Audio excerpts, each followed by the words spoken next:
Although the OM system OM-1 features one of the best autofocus systems ever developed, there are rare situations where manual intervention by the photographer is in order. Also, adapted lenses usually have to be manually focused, either because the adapter does not communicate with the camera or because they are manual focus lenses in the first place. Thankfully, the OM-1 offers a wide array of features to achieve critical focus even under the most challenging circumstances. My name is Thomas Eisl. I'm a professional photographer from Vienna, Austria. Manually focusing is a skill every photographer should master. In this expert guide, I will cover everything from how to focus like the photojournalists did back in the 1970s to how to adjust the threshold of the global contrast detection operation during focus peaking. Let's get started. There are a lot of very interesting aspects to explore in detail. To engage manual focus with a native 4/3 or micro 4/3 lens, there are three options. Number one, utilize the AF/MF switch found on many 4/3 and Panasonic lenses. Number two, engage the manual focus clutch featured on most OM System Pro lenses and the Panasonic Leica f1.7 zooms. Number three, change the focus mode setting in camera either via the super control panel or a function button. Before I show you how the photojournalists in the 1970s focused to get every shot, whether it was at a fashion show or in a war zone, we have to cover some theory first. Two basic optical concepts have to be understood to truly master manual focusing: critical focus and depth of field. Critical focus describes the part of the image that is optically in focus. Not taking the field curvature into account, the plane of critical focus is perpendicular to the optical axis of the lens. The plane itself has no depth. Depth of field is the distance between the nearest and farthest point of the scene that are in acceptably sharp focus. It is important to know that the depth of field does not extend evenly from the plane of critical focus. Instead, the near-far distribution is as follows. The acceptable focus beyond the plane of critical focus extends further than it does in front of the plane of critical focus towards the camera. When we focus a lens manually, we move the plane of critical focus so that important parts of the subject are in perfect focus or at least lie within the depth of field. When there was no autofocus in photography, having good manual focusing skills was not optional. The following technique capitalizes on how human perception works and the near-far distribution of depth of field. It involves just 3 steps dubbed overshoot, undershoot and back, but is practically infallible.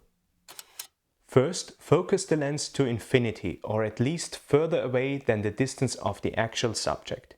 Second, adjust the focus until the subject is first in and then slightly out of focus.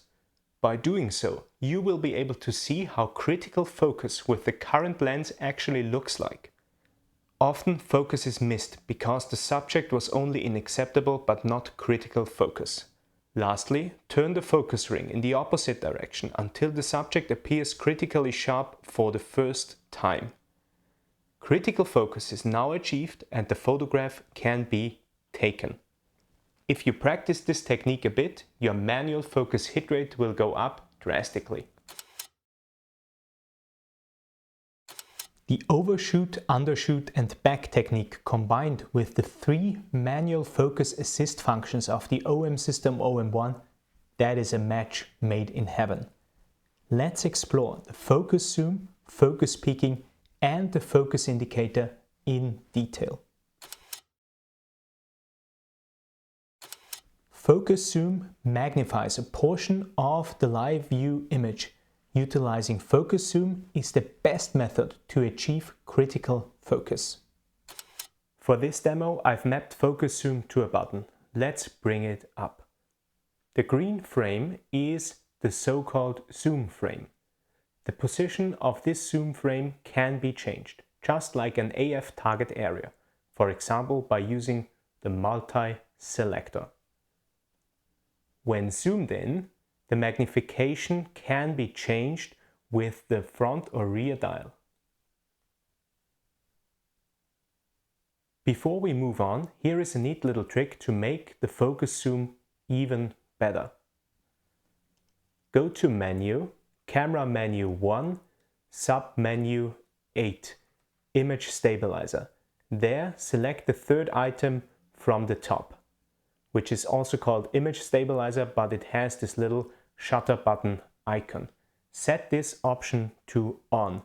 You've now enabled half-press image stabilization. But in addition, the IBIS will be active during focus zoom as well, regardless of whether the shutter button is half pressed or not, greatly stabilizing the live view. Take a look. This greatly facilitates focusing, especially at higher magnifications and with telephoto lenses. With focus peaking active, the OM system OM-1 performs a global contrast detection calculation and highlights areas with high contrast. Focus peaking offers an easy way to achieve acceptably sharp focus, but is not suited for achieving critical focus reliably under all circumstances. False positives are possible, especially in low light due to image noise. I've mapped focus peaking to a function button, and this is how it looks. Note the colored outlines indicating high contrast edges and therefore sharpness. This looks very promising already, but nonetheless, for best performance, the detection threshold has to be adjusted. You can either access the settings via Menu, AF menu, Sub-Menu 6, Manual Focus, and there you find peaking settings, the second item from the top. Or you can access the settings the fast and easy way. While focus peaking is active in live view, just press the info button. This will bring up a small sub-menu overlay where you can adjust all three focus peaking settings: the peaking color, the highlight intensity, and whether the OM-1 should adjust the viewfinder brightness for better focus peaking visibility. The most important setting is the highlight intensity setting. It determines the focus peaking detection threshold. The higher the setting, the more tolerant the contrast detection threshold. Let me illustrate that. Now the peaking setting is set to low. Let's bring up the menu once more and set it to high. Note that more parts of the image are highlighted, indicating more parts being in focus, although of course the focus did not change.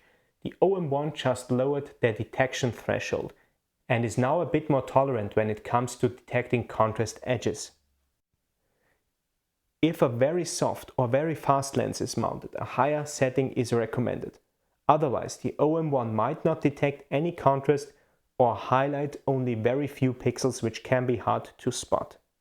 If a slow lens is mounted or the shooting conditions are very dark, a lower setting is recommended. Otherwise, too many pixels will be highlighted, leading to false positives. I'm currently using the M-Suico 12-40 f2.8 Pro Zoom, so low is definitely the better option here. Let me illustrate what happens in very dark conditions. I put the lens cap on the lens and I will raise the peaking setting to high.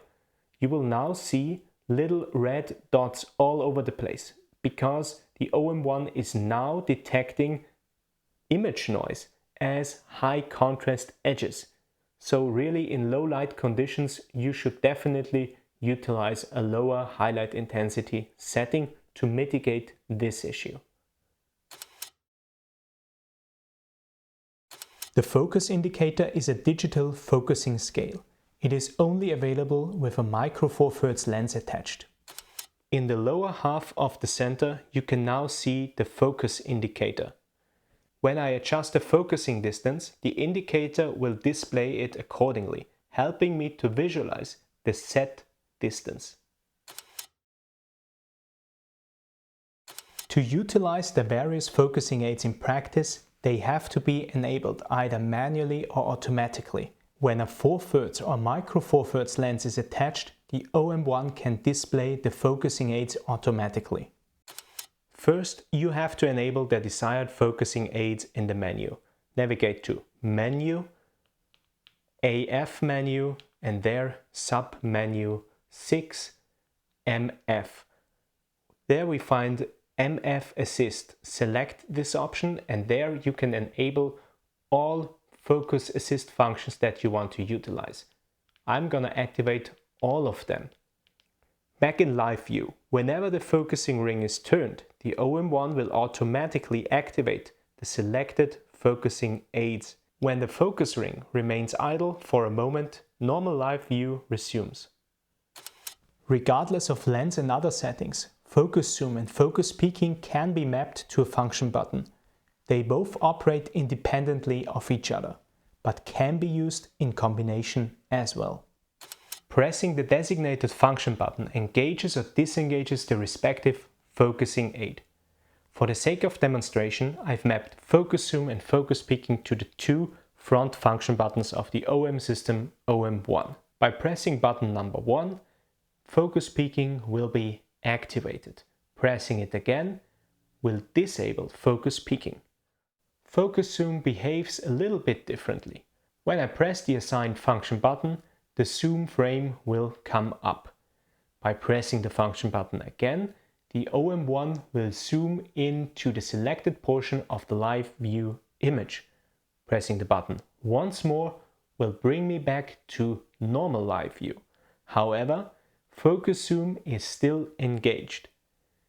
In order to completely disengage focus zoom, I have to hold the assigned function button and the green box will disappear completely. Before we move on, I want to illustrate one important setting, the live view close-up mode. The live view close-up mode setting influences what the OM-1 does when you've zoomed in and you half press the shutter button. Here is how you can adjust the setting. Go to Menu, Cogwheel, Operations 2, and there the first item is Live View Close-Up Mode. In Mode 1, the OM-1 will disengage the enlarged view when the shutter button is half pressed. Let me illustrate that. There we are back to normal live view. It is a matter of preference whether you prefer Mode 1 or Mode 2. Pick what suits you best. When a micro 4/3 or 4/3 lens is mounted, the focus operation will be conducted with open aperture. Then the depth of field during focusing is relatively thin and almost matches the plane of critical focus. However, when an adapted lens is mounted, the focus operation will be conducted with the lens stopped down to the set working aperture.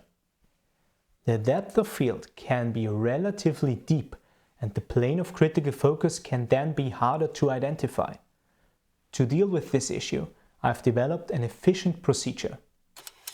As a first step, set the shooting mode to M, manual mode. Then activate the simulated optical viewfinder SOVF. In my case, I've mapped the SOVF to this function button over here, and this will keep the viewfinder image at the same brightness level regardless of the set aperture. I will now open up the aperture and focus the lens. Utilize focusing aids if necessary. Now that the lens is properly focused, I will select the desired working aperture. If the lens is prone to focus shift, I recommend double checking the critical focus before taking the photograph. Now that we've done all that, we can take the shot. As you just saw, the viewfinder image retains its brightness, regardless of the set f number, which ensures effective focusing and smooth operation. And that's the trick. 2 practical tips before we end this video. Tip number 1. If achieving precise critical focus is desired, utilize focus zoom only. Tip number 2. When shooting a lens, stop down in reportage and street photography. Using only focus peaking facilitates fast shooting. Thank you very much for watching. Please consider subscribing and following me on other social media. See you next time.